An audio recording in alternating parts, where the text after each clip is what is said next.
दुनिया के कई देशों में एक बार फिर से कोरोना वायरस संक्रमण के मामलों में बढ़ोतरी दर्ज की जा रही है। विशेषकर चीन और यूरोप के कई हिस्सों में रोजाना मामलों में तेज उछाल देखा जा रहा है।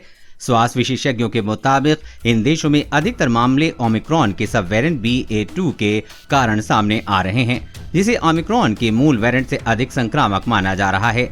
इसी बीच विश्व स्वास्थ्य संगठन के वैज्ञानिकों ने अपनी हालिया रिपोर्ट में कोरोना के एक नए उभरते खतरे XE वेरिएंट को लेकर लोगों को सचेत किया है। प्रारंभिक अध्ययनों में इसे अब तक का सबसे संक्रामक कोरोना वेरिएंट माना जा रहा है। WHO ने अपनी रिपोर्ट में बताया है कि यूके के कई हिस्सों में इस बेहद संक्रामक वेरिएंट के मामले दर्ज किए गए हैं। शुरुआती संकेत बताते हैं कि स्टील्थ ओमिक्रॉन से भी 10 गुना अधिक संक्रामक हो सकता है। सभी देशों को कोरोना को लेकर विशेष सावधानी बरतने की आवश्यकता है, क्योंकि जिस तेजी से इसके फैलने की प्रकृति देखी गई है, ये चिंता बढ़ाने वाली बात है। आइए XE वेरिएंट के बारे में कुछ महत्वपूर्ण तथ्यों को जानते हैं। 2 ओमिक्रॉन स्ट्रेन का संयोजन XE वेरिएंट। WHO की रिपोर्ट में नए XE वेरिएंट को हाइब्रिड वेरिएंट के तौर पर सूचित किया गया है। ये ओमिक्रॉन BA.1 और BA.2 के संयोजन से तैयार हुए वेरिएंट हैं। इस रिकॉम्बिनेट वेरिएंट को बड़ी चुनौती के तौर पर देखा जा रहा है। इससे पहले भी वेरिएंट के संयोजन के मामले सामने आते रहे हैं।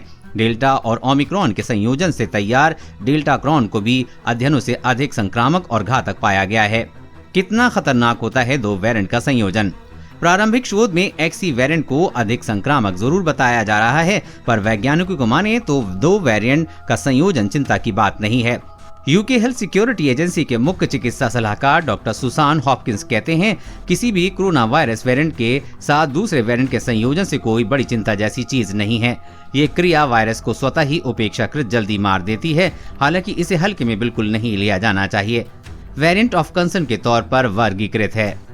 WHO ने अपनी रिपोर्ट में इस संभावित नए खतरे को वेरिएंट ऑफ कंसर्न के तौर पर वर्गीकृत किया है। विशेषज्ञों का कहना है कि जब तक अध्ययनों में इस वेरिएंट की प्रकृति और संक्रामकता दर के बारे में विस्तार से नहीं पता चल जाता है, तब तक इसे ओमिक्रॉन के ही एक रूप तक देखा जा रहा है।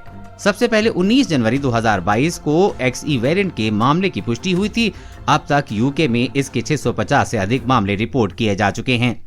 क्या बहुत अधिक होगी इसकी संक्रामकता? XE वेरिएंट की प्रकृति को जानने के लिए वैज्ञानिक अध्ययन कर रहे हैं। हालांकि शुरुआती शोध के आधार पर डॉक्टर सुसान हॉपकिंस कहते हैं कि इस नए वेरिएंट की ग्रोथ रेट अपेक्षाकृत अधिक देखी जा रही है, लेकिन ये कितनी तेजी से संक्रमण फैलाता है, इस बारे में जानने के लिए आगामी शोध परिणाम की प्रतीक्षा करनी होगी। इसकी संक्रामकता दर और गंभीरता के बारे में निष्कर्ष निकालने के लिए फिलहाल पर्याप्त सबूत नहीं है।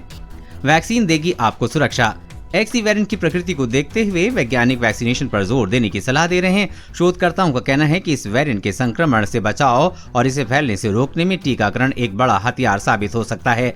वैक्सीनेशन अभियान को तेज करके इसके प्रसार को नियंत्रित किया जा सकता है। 2 टीकों वाली खुराक आपको गंभीर रोग से बचाने में काफी हद तक मदद कर सकती है। XE वेरिएंट के लिए क्या बूस्टर डोज की भी आवश्यकता है? इस बारे में आगे के शोध में ज्यादा स्पष्ट हो सकेगा। कोरोना वायरस और कोरोना वैक्सीन से जुड़ी हर अपडेट पाने के लिए चैनल को सब्सक्राइब करें।